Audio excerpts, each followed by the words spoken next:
News channel, सच है तो बोलेगा।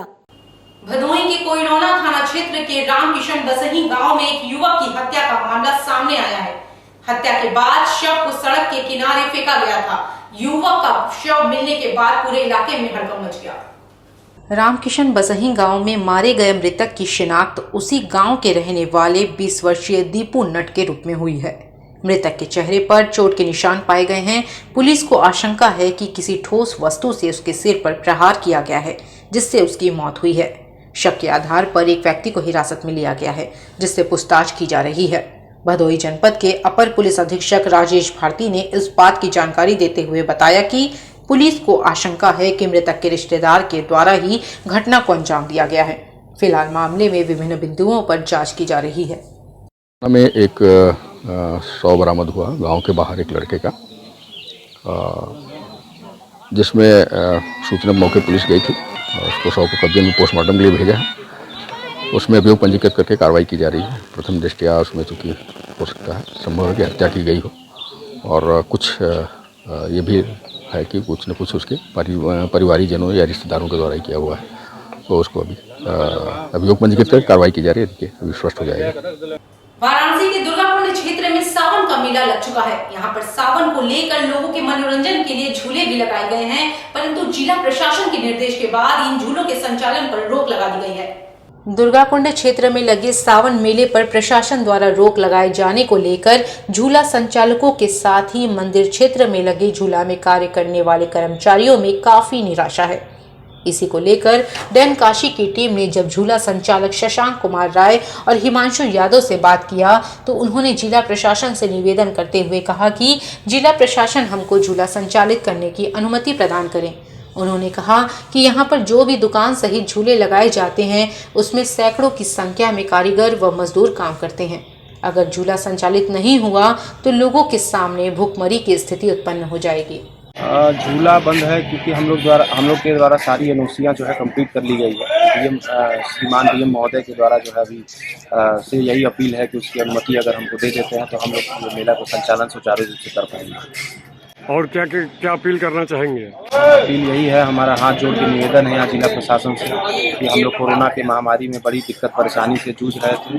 कोरोना के 2 साल बाद कैसे हम लोग उधार पैसा लेकर के सारी व्यवस्था को फिर से लगाए हैं। अगर हमें परमिशन नहीं मिलता है तो हम लोग फिर से रोड पर आ जाएंगे, भुखमरी के कगार पर आ जाएंगे। वाराणसी के लंका थाना अंतर्गत नरिया में पिछले दिनों एक घर में मां बेटी के मौत का खुलासा अभी तक नहीं हो पाया है। वहीं डबल मौत की गुत्थी सुलझाने के लिए DCP RS Gautam, Bhelupur inspector Praveen Kumar Rai एवं लंका इंस्पेक्टर सहित कई चौकी इंचार्ज नरिया पहुंचकर जांच पड़ताल की। नरिया में पिछले दिनों एक घर में संदिग्ध हालत में मां और बेटी का शव मिलने के बाद जहां हर कोई मौत का कारण जानना चाहता है, लेकिन अब तक पुलिस के गिरफ्त में हत्यारे नहीं आ पाए हैं। वहीं मौत की गुत्थी को सुलझाने के लिए DCP RS Gautam, Bhelupur inspector Praveen Kumar Rai एवं लंका इंस्पेक्टर सहित कई चौकी इंचार्ज घटना स्थल पर पहुंचकर एक बार फिर जांच पड़ताल किए। मौके पर पहुंचे डीसीपी ने आसपास के लोगों से पूछताछ किया। साथ ही जिसने महिला के लड़के से मकान को खरीदा था उसको भी बुलाकर पूछताछ किया गया। हालांकि उसने बताया कि यह जमीन उसने दलाल के माध्यम से अपने मौसी के लड़के को दिलाया है। डीसीपी ने लोगों से पूछताछ करने के साथ ही अधीनस्थ अधिकारियों को आवश्यक दिशा निर्देश भी दिए। वाराणसी के कैंट थाने में बाहुबली मुख्तार अंसारी के विरुद्ध मुकदमा दर्ज कराया गया है। यह मुकदमा 31 साल पुराने अवधेश राय हत्याकांड मामले में केस डायरी को गायब कराने के आरोप में कराया गया है। 31 साल पहले अवधेश राय की उनके घर के सामने गोली मारकर हत्या कर दी गई थी। इस मामले में आरोप मुख्तार अंसारी पर लगा था और मुकदमा दर्ज हुआ था। जून 2022 को सुनवाई के दौरान पता चला कि अवधेश राय हत्याकांड मामले की केस डायरी गायब है। मुख्तार अंसारी के वकील ने अपने दलीलें पेश करते हुए कहा कि इस मामले की ओरिजिनल केस डायरी गायब है, इसलिए इस केस के ट्रायल को रोक दिया जाए। बातचीत के दौरान वाराणसी अपर पुलिस आयुक्त संतोष कुमार सिंह ने बताया कि मुख्तार अंसारी के विरुद्ध मुकदमा दर्ज कराया गया है। अवधेश राय हत्याकांड मामले की केस डायरी गायब थी और इसका लाभ मुख्तार अंसारी को ही जाता दिख रहा है, इसलिए प्रथम दृष्टया मुख्तार अंसारी पर मुकदमा दर्ज कराया गया है। इसके साथ ही कुछ अज्ञात लोगों को भी आरोपी बनाया गया है। सर, मुख्तार अंसारी पर केस डायरी गायब कराने के मामले में एक मुकदमा दर्ज हुआ है। किस धारा में मुकदमा दर्ज हुआ है सर, क्या पूरा मामला था? देखिए, अवधेश राय हत्याकांड जो बहुत पहले हुआ था, उसकी केस डायरी सुनियोजित तरीके से गायब करा दी गई ताकि जो ट्रायल है उसको विलंबित किया जा सके। इस प्रकरण में एक आख्या पैरोकार के माध्यम से प्राप्त हुई थी, जिसकी हमने चौकी प्रभारी कचहरी से जांच कराई। जांच के बाद ये पाया गया कि वास्तव में अभियोग को और ट्रायल को विलंबित करने का उद्देश्य रहा है और केस डायरी एक सुनियोजित साजिश के तहत गायब कराई गई है। इस परिप्रेक्ष्य में 120B और 409 IPC का अभियोग कैंट थाने में दर्ज कराया गया है। वाराणसी के ज्ञानवापी मस्जिद श्रृंगार गौरी मामले में वादी राकेश सिंह के द्वारा डाली गई याचिका की अगली सुनवाई 25 जुलाई को की जाएगी। इस दौरान वादी राकेश सिंह के अधिवक्ता ने कहा कि हम लोगों की तरफ से अपनी बात कंक्लूड कर दी गई है। ज्ञानवापी मस्जिद श्रृंगार गौरी मामले में चल रही सुनवाई पर न्यायालय के द्वारा अगली सुनवाई 25 जुलाई को की जाएगी।